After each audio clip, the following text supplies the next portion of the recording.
Covid के बाद आजकल विश्व के अंदर एक नई बीमारी की बहुत चर्चा हो रही है। आपने कई जगह सुना भी होगा, लोग मंकी पॉक्स की बात करते हैं। पहले होते थे स्मॉल पॉक्स, चिकन पॉक्स और अब ये मंकी पॉक्स आ गए। यहाँ ये भी बताना आवश्यक होगा कि ये तीनों की तीनों वायरल बीमारियां हैं और स्मॉल पॉक्स विश्व से 1980 में खत्म हो चुका है। लेकिन ये जो मंकी पॉक्स क्या, आज हम इसके ऊपर चर्चा करें। मंकी पॉक्स अफ्रीकन कुछ देशों के अंदर एक बीमारी पाई जाती है जो जानवरों से आदमियों को होती है और कुछ संभावना बनी रहती है कि आदमियों से आदमी में भी ट्रांसमिट हो। जानवरों से आदमी में कैसे होती है? जो लोग जानवरों के बीच में रहते हैं उनका सलाइवा टच आपकी बॉडी को करे, आपका स्क्रैच हो, कहीं कट हुआ हो बॉडी के अंदर, उसको सलाइवा लग गया, उसकी विष्ठा लग गई या उसने आपको काट लिया, तो उस केस के अंदर आपको बीमारी हो सकती है। और मानव से मानव यानी ह्यूमन टू ह्यूमन ट्रांसमिशन कम होता है, लेकिन ये अगर आपको किसी को व्यक्ति को हो चुका हो, वो खांसी कर रहा हो जोर जोर से, और जो उसके ड्रॉपलेट्स होते हैं खांसी के माध्यम से, अगर वो आप सांस में लेते हो तो उससे भी हो सकता है।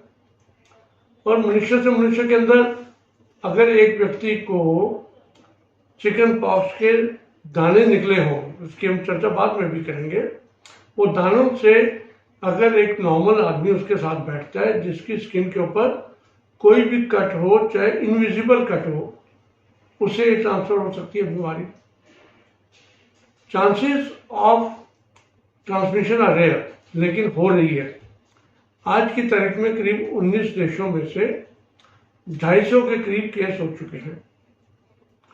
खास बात इसकी यह है कि ये शुरू तो आम बुखार जैसे होता है, ठंड लगती है, शिवरिंग होती है, खांसी होती है, उसके बाद गिल्टियाँ पड़ जाती हैं और कुछ लोगों के अंदर बड़े बड़े पस्ट्यूल्स टाइप पानी वाले दाने तक हो जाते हैं। ये जिन लोगों ने स्मॉल पॉक्स किसी जमाने में देखी होगी उससे थोड़े बड़े दाने हैं। और इसकी खासियत यह है कि मैं तो कहता हूँ अच्छी बात है कि इसकी फर्टिलिटी रेट यानी कि मृत्यु दर जो है इसकी 1 से 2% के बीच में है, इससे ज़्यादा नहीं है।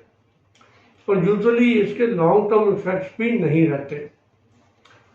किसी व्यक्ति को इन्फेक्शन होगा तो करीब करीब आप मान के चलिए 5 से 20 दिन के अंदर वो सिम्टम आने शुरू हो जाएंगे, जिसको बोलते हैं इंक्यूबेशन पीरियड।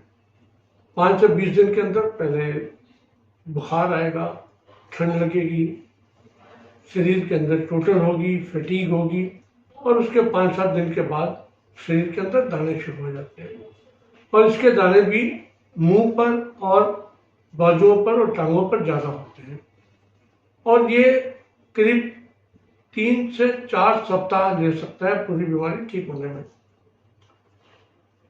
अब भारत सरकार ने दिशा निर्देश इसके ऊपर दिए हैं। पहली बात तो ये कि अभी भारत में इससे कोई केस नहीं हुआ और ना ही अभी इससे डरने की बात है। लेकिन उन्होंने कहा है कि कोई अफ्रीकन देशों से बंदा आ रहा है तो कम से कम 3 सप्ताह तक उसको वॉच किया जाए, या कोई व्यक्ति किसी ऐसी जगह से आ रहा है जहाँ पर ये बीमारी थी और उसके घर के अंदर या उससे किसी समीप बंदे को बीमारी हो चुकी हो तो वो भी व्यक्ति को ध्यान रखना होगा देश के अंदर आने के बाद। बाकी ये भी एक क्योंकि वायरल बीमारी है, सेल्फ लिमिटिंग है, इसकी कोई कुछ एंटीवायरल ड्रग्स हैं जो काम करती हैं, लेकिन कई बार इन्फेक्शन ज़्यादा होता है तो एंटीबैक्टीरियल देनी पड़ सकती हैं, पैरास्टामोल देनी पड़ सकती है।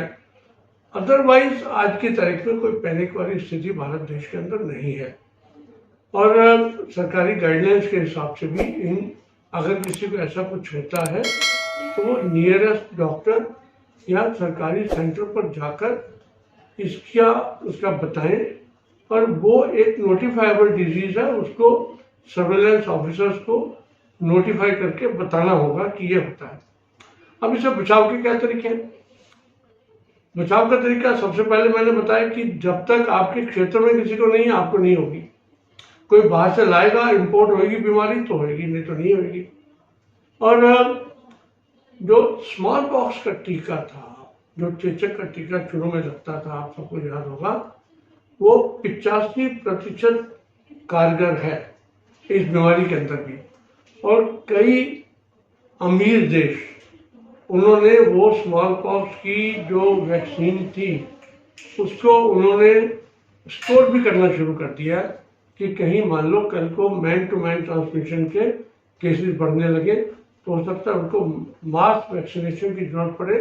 लेकिन आज की तारीख में मेरी आप सब लोगों से गुजारिश है कि बीमारी को जाने जरूर, लेकिन इस बीमारी से अभी डरने की कोई गुंजाइश नहीं है, कोई डरने की संभावना नहीं है। और भगवान से यही प्रार्थना करेंगे कि हमारे देश के अंदर ये बीमारी ना हो और हम सब लोग इस बीमारी से छुटकारा पा सकें।